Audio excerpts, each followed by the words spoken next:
អ្វីបានជាកសិករចាំបាច់ត្រូវតែប្រើជាមួយនឹង Speed Thai O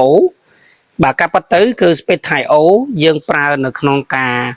ជំរុះកោសិកាចាស់ដើម្បីជំរុញនៅត្រួយថ្មីឬគេហៅថាកោសិកាថ្មីអញ្ចឹង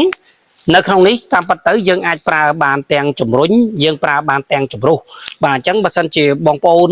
បាទចង់ប្រើជំរុះខ្លាំង70ទៅ80% បាទបងប្អូនអាចប្រើចន្លោះពី6គីឡូទៅ8គីឡូ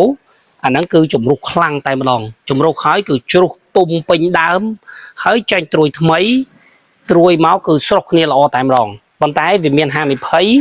វាធ្វើឲ្យអន់ដើមឬក៏ធ្វើឲ្យងាប់នៅចុងមែកចុងត្រួយអាហ្នឹងករណីយើងប្រើគីឡូ Thai O ហ្នឹងច្រើនពេកក្នុងបរិមាណទឹក 1000 លីត្របាទអញ្ចឹងសម្រាប់ Speed Thai O របស់យើងបាទឥឡូវនេះគឺមានជាមួយនឹងការប្រម៉ូសិនពិសេសផងដែរបាទបូកជាមួយនឹង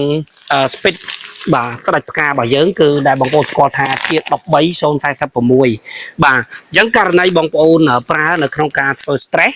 ឬហៅថាពាក់កណ្ដាលជំរុះបងប្អូនគ្រាន់តែប្រើ Thai O ហ្នឹងចំនួន3កញ្ចប់ឬ4កញ្ចប់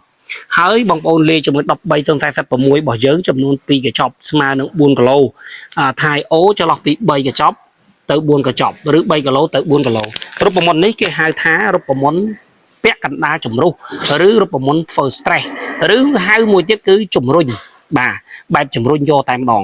បាទឬបងប្អូនប្រើមួយវិធីទៀតគឺបងប្អូនជំរុះ80% ឡើងទៅអាហ្នឹងបងប្អូនអាចប្រើ Thai O ចន្លោះពី6ទៅ8គីឡូបូកជាមួយនឹង13046ចំនួន4គីឡូដដែលបាទអានេះគឺសម្រាប់រូបមន្តជំរុះរបស់យើងនិយាយចំទៅបងប្អូនធ្លាប់ជំរុះបែបណាបានផលគឺបងប្អូនជំរុះបែបនោះទៀតទៅប៉ុន្តែបើសិនជាតាមយោបល់ខ្ញុំបងប្អូនគួរតែធ្វើការ stress បាទពាក់កណ្ដាលជំរុះនោះជារឿងដែលល្អលើកទី1បងប្អូនបាញ់ Thai O 4គីឡូ13046 4គីឡូលើកទី2បងប្អូនប្រើបន្ថយ Thai O 1គីឡូមកនៅត្រឹម3គីឡូ13046 2គីឡូដដែល4គីឡូដដែលស្មើ2កញ្ចប់បងប្អូនបាទហើយលើកទី1បងប្អូនកុំតន់លាយថ្នាំជំងឺក៏បានដែរកុំតន់លាយថ្នាំសត្វល្អិតក៏បានដែរតែលើកទី2បងប្អូនអាចធ្វើការលាយជាមួយថ្នាំសត្វល្អិតផងជាមួយនឹងថ្នាំជំងឺផងបាទនេះបងប្អូនថ្នាំជំងឺបងប្អូនអាចលាយជាមួយនឹង Speed K ជាប្រភេទម្សៅក៏បានឬបងប្អូនអាចលាយជាមួយនឹង Speed X ដែលកំពុងតែល្បីមែនតើកសិករយើងគ្រប់គ្រងច្រើន Speed X ថ្នាំជំងឺយើងក៏បានព្រោះនៅពេលដែលយើងអត់លាយថ្នាំជំងឺជាទូទៅនៅពេលដែលយើងបាញ់ Thai O ជាមួយនឹង13046វាមានអាមុខចាស់វាអាមុខចាស់ហ្នឹងតំណចាស់កាលពីឆ្នាំមុនវាខ្មៅនៅតាមចុងត្រួយអញ្ចឹងវាបង្កឲ្យមានផ្សិតនៅពេលដែលវាត្រូវទឹកភ្លៀងផ្សិតវាទុំអញ្ចឹងពេលយើងយកតែ Thai O នឹង13046ទៅបាញ់សុទ្ធអត់ធ្វើការលាយជាមួយនឹងថ្នាំជំងឺវា